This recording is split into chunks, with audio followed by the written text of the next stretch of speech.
There quite literally are some things about art school I wish somebody had told me before I even stepped foot in that hoe. But you know, my problem is I don't talk to people. And much like how other people are when they go to art school, we're effing weirdos. Like, I'm just gonna call it is what it is. As an art major myself, even though I played sports growing up, I was still an art weirdo. Like, I like drawing, I had an interest in like niche things, and like I was still very much an unpopular weirdo. I don't give a fuck what anybody say.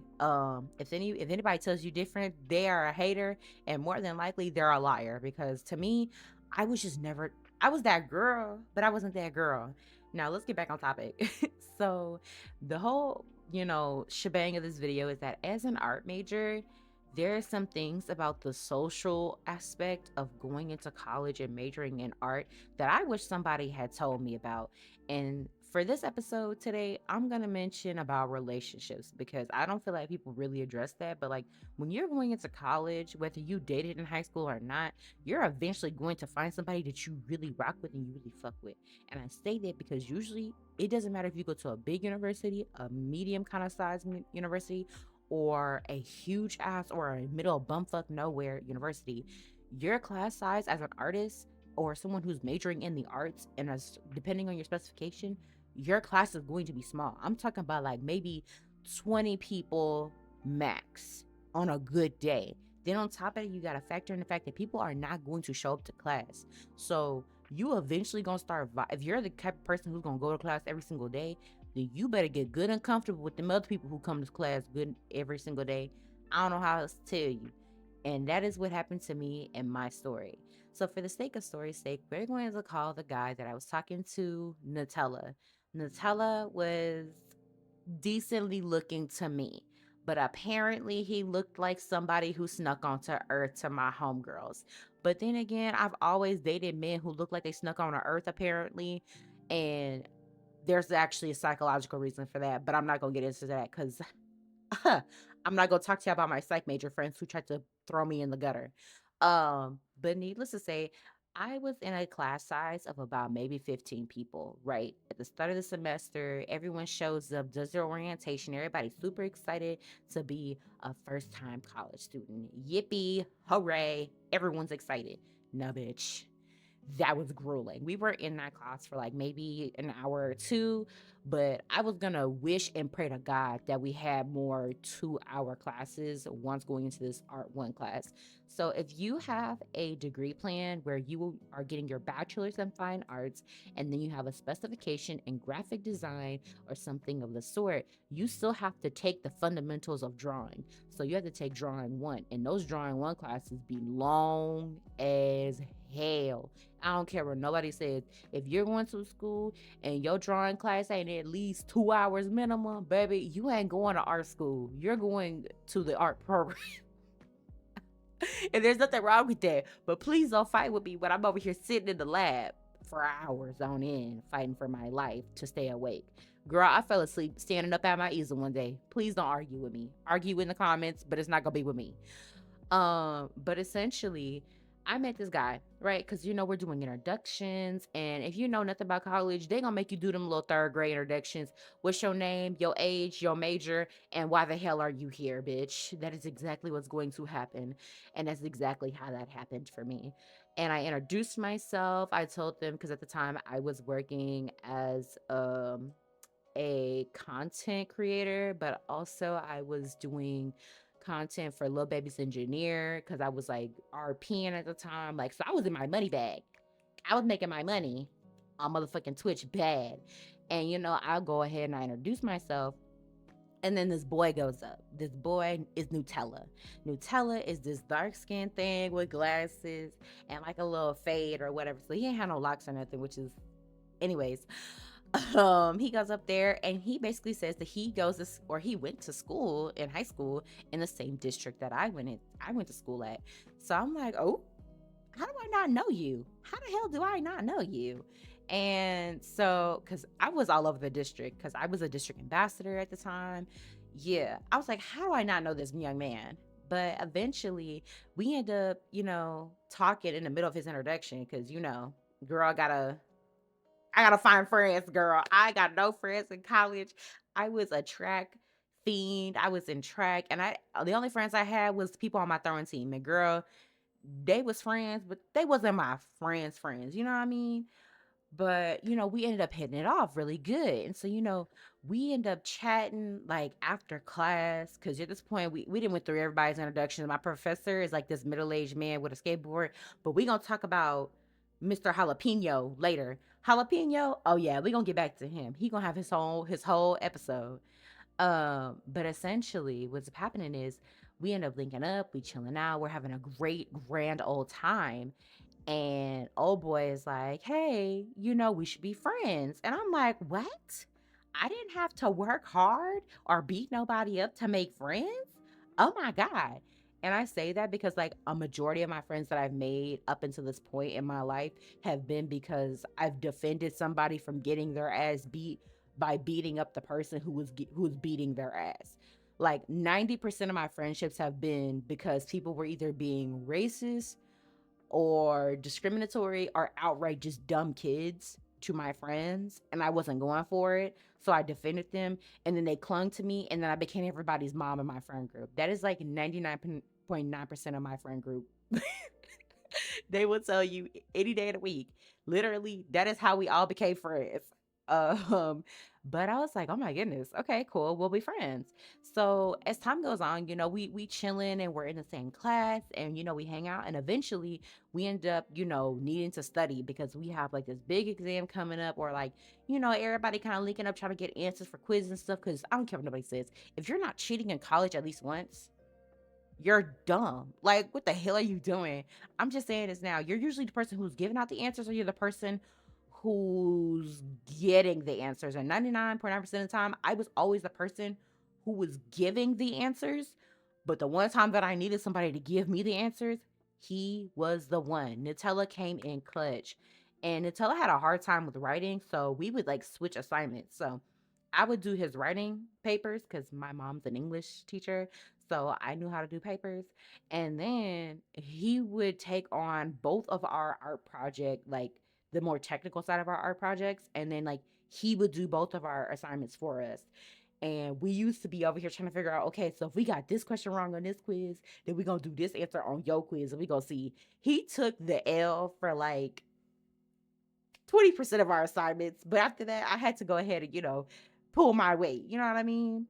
But at this point, we've been friends and locked in for about a month now, right? So we're chilling, we're studying, and eventually he invites me back to his dorm. And it comes up in conversation about like relationships or something, because at this time I was dealing with my toxic ex, or my ex who literally I know y'all not cutting the grass limit in my video. That is so rude and disrespectful. I'm sorry, guys. Back to the story. So essentially, I'm talking to him about my toxic ex, and he's talking about, yeah, he has a girlfriend. I was like, oh.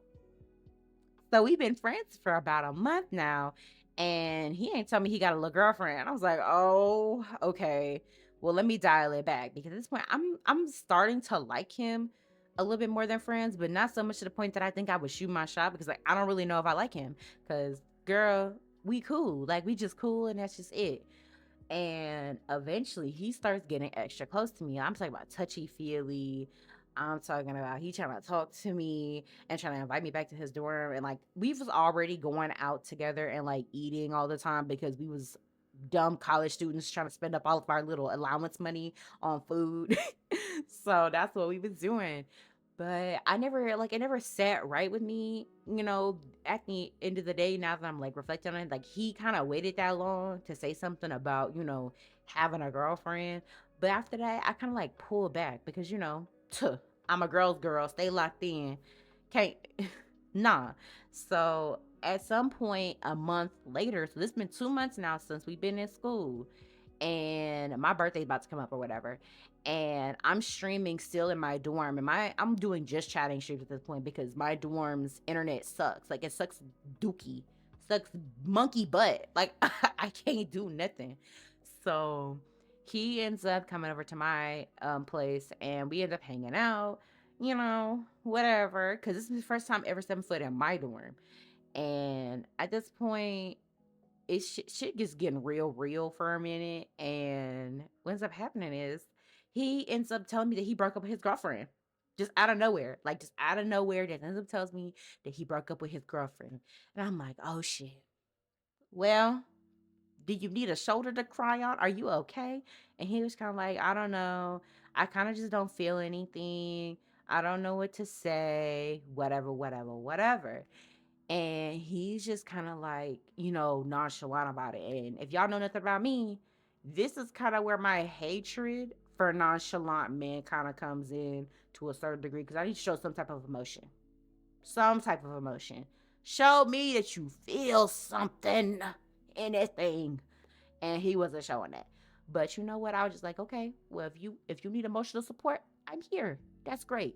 So he ends up leaving, and fast forward and like 3 weeks into him being in his breakup, and we got a final coming up, and so we're studying our ass off, and eventually, I'm just gonna put it like this, let's just say he was shooting his shot, and he became the Kobe Bryant of the NBA of shooting his shot.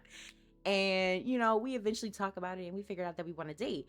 But I was like, fuck, I feel like this is not gonna end well, because like our class size is so small. At this point, we too deep into the semester to like move around classes if something happens.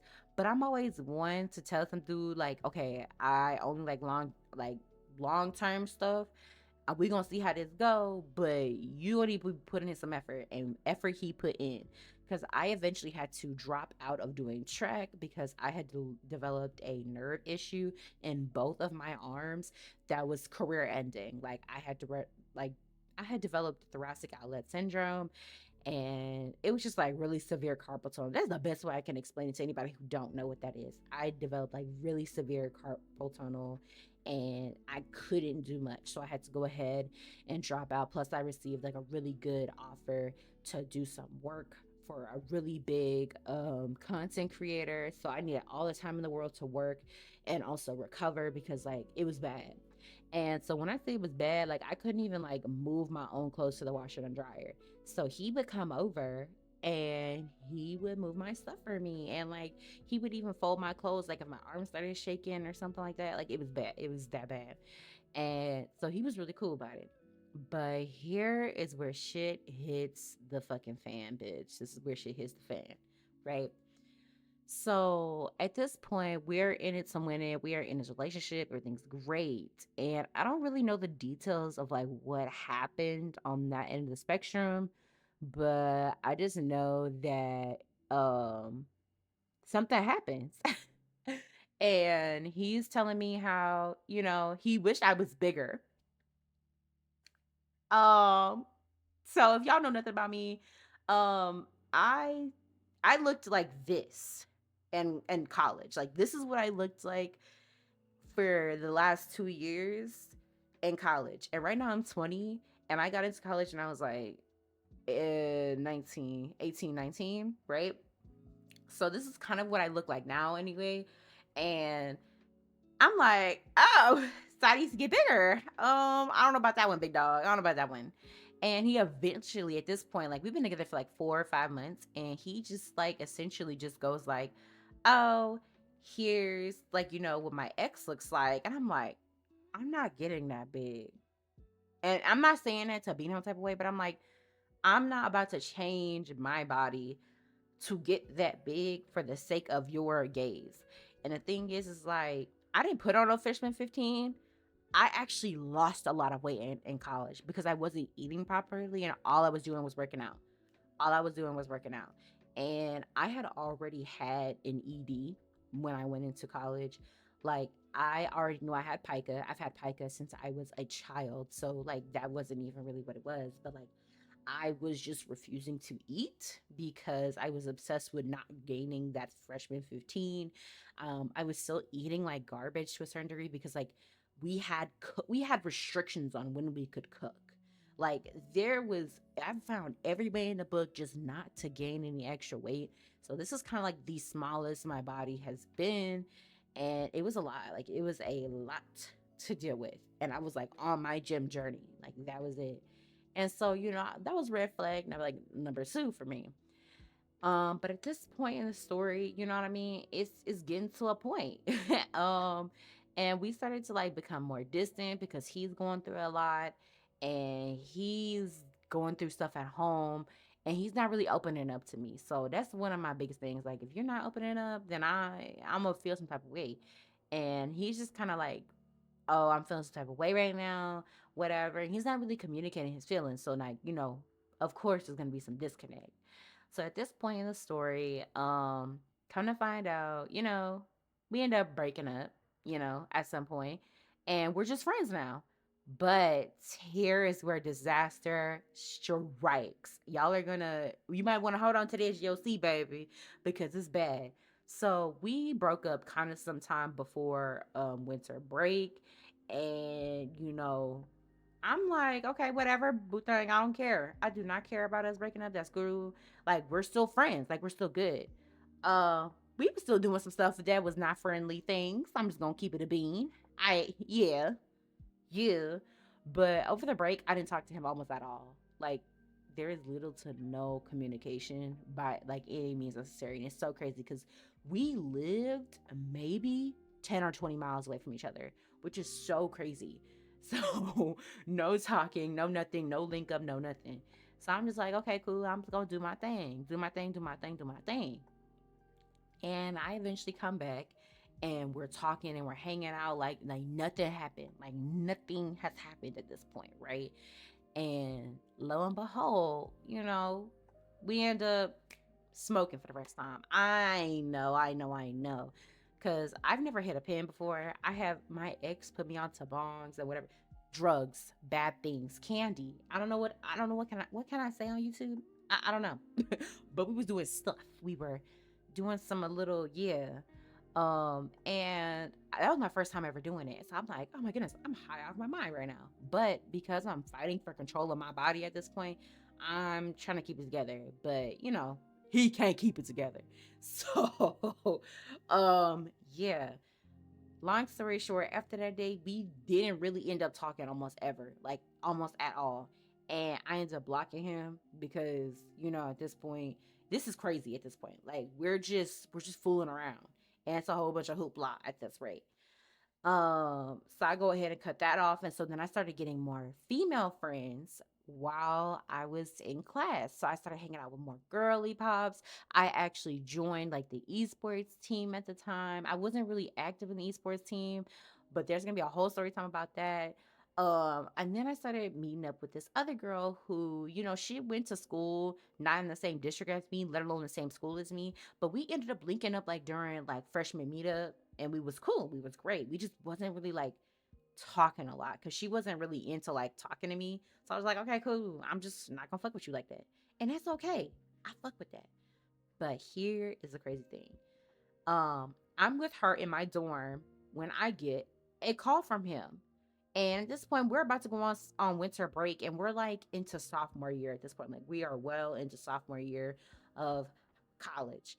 And you know what Nutella tells me? He says, "Oh, um, it's because I care about you.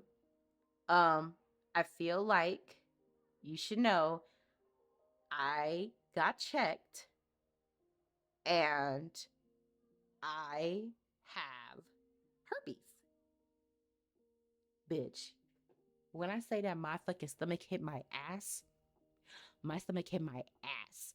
So on my campus, we have a clinic and you have access to the clinic at any given time, as long as it's like, well, let me not say any given time because BF sometimes I walked up in there and nobody was there to answer the call.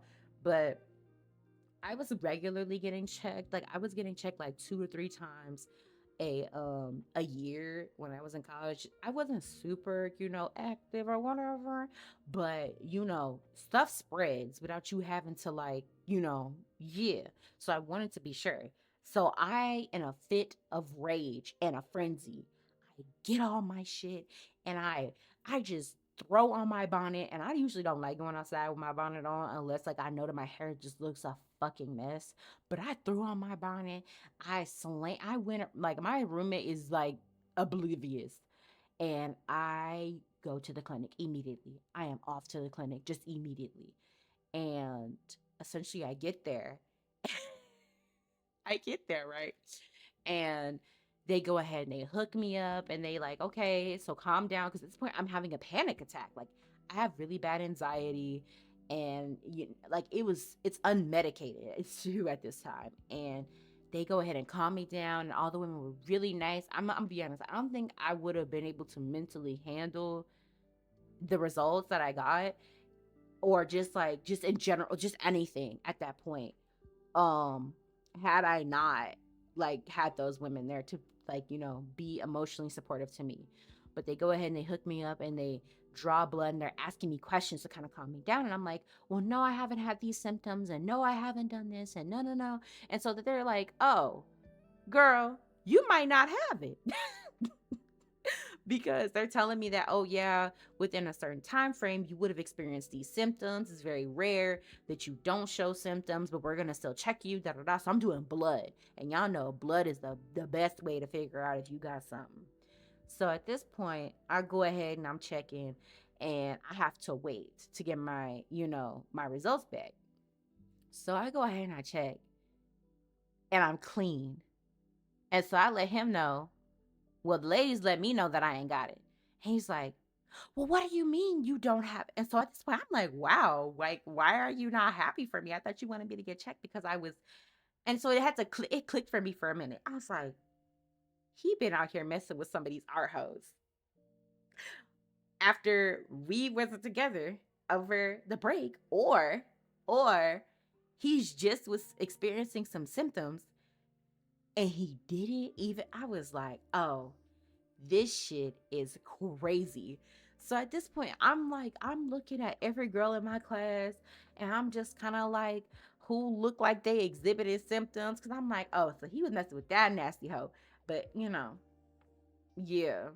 But honestly, there was a lot of people in my art class that I really didn't even like to begin with. And, I was just like, whatever. It is what it is at the end of the day. Shit's sweet, shit's not sweet. Who gives a fuck? But, apparently, uh, he was doing what he was doing, and that was God's way of telling me, leave that man alone before I make him your baby daddy. And I was like, oh, say no more, Jesus. Say no more, Jesus. you you ain't gotta tell me nothing else. Nothing else. And at that point, I had to really think, because I was like, I was so worried about like everything happening. I was like, bro, literally that would have been me. And I'm just kind of like, I'm laughing about it now, but like that was such a like scary experience. So I say use protection, even though I was using protection. I say use protection all the time. Try not to date people within your niche. Like if you have a really small class size, please don't be trying to like mess with people in your small class size, because then it was the rest of the semester was really weird. Like it was super duper weird because like I had to see him every single like other day, and we had almost all the same classes because like we're first years, and almost all the first years take almost all their classes together, especially like because those are prerequisites. And it was unnerving to have to like deal with seeing him, because I really liked him. He was a really nice partner. He was really attentive, even though he was really nonchalant. But I was just kind of like, girl, I can't do this ever again. And the crazy part is, I was not the only person this kind of situation was going on with. Like, I know some girls in my niche, like, because, like, once I started to actually, like, mingle with some of the other girls, like, they put me on to the T. They was like, do not date nobody in your specific, like, specification, especially when your class sizes are oh so small. And, like, it's not a good idea, because like you can't outrun them, you can't get away from them, unless there needs to be some type of disciplinary action put in place to protect you from them. Like there's not really much you can or can be done for you. And that's just like, that's one of my biggest things, I would say, in my particular situation. But yeah, I'm gonna be honest, that whole tobacco, I left out a lot of details just because I was like, I didn't want this video to be super duper long, but I also didn't want to like give away too much, because I don't know who be watching my shit. I'm just gonna call it what it is. I don't know who be watching my shit, but All I'm gonna say is if you are thinking about going to art school, you're an art major, and you want to become more sociable and you want to find people, to relate to, and you want to like live that experience, do that. Live, go out, do like you're young, have your time. Even if you're not young, you wanted to do this because you want to get your degree, do that. I'm not saying that, it's gonna happen in everybody's school, but almost every one of my friends that I know who are art majors and like any type of institution, they say the same things happen. People, I know this one girl who told me that her whole art class was messing with each other. I was so confused. Like she's at a whole different institution, like over state lines. I think like in Ohio or something. And she was like, "Oh yeah, girl, the whole class was messing with each other except for me," which I believe that coming from her, cause yeah. But it was such a crazy experience. I tell you that much. Like to this day, I don't ever know what happened to him because he stopped going to that school. I don't know if he ever did finish his degree because he really thought that school wasn't for him. And, whatever the case may be, all I'm going to say is I'm not going to say don't date nobody who does your major, but I will say try to keep it together, girl or boy. Do you need to be checking yourself very often. I know that it's very uncomfortable. I don't like needles actually send me into a mental tailspin, but like making sure that your sexual health is in check is very, very important. Hell, even now I have a boyfriend who I've been with for like almost close to a year, and I always get checked. And that's just not to show that I don't have trust or that I don't believe in them being a good person or nothing. But you never know. You just never know what you've been exposed to. And if you truly love them, then you would go ahead and you would get checked just for the sake of, both of y'all being, safe. And I'm a strong advocate for it. Most people on campuses have access to, contraceptives. I know at least in my institution we did. And if you don't know, check out your school's like resources and your links and stuff because sometimes that shit just might save you. But, but I'm gonna tell y'all another story about the time how I hated and I loathed my professors, my art professors, my art professors, my art professors. When I catch y'all, I'm gonna just let y'all know now. I hated most of them until I met Mr. We're gonna call him Mr. Catfish. Mr. Catfish, we love Mr. Catfish, but I hated him at the same time. But until then, guys, I'm gonna go ahead and let y'all go. I hope y'all have a great day. Remember, don't fight, don't bite, and if you do, don't get caught. Because if you do, don't tell them I told you to do it. Because I'm gonna tell them I don't even know you for real. But that aside, don't forget to leave a like, subscribe, and check out my other videos on my channel because I got more of these videos on a rise. So I'm gonna catch you guys later. Bye.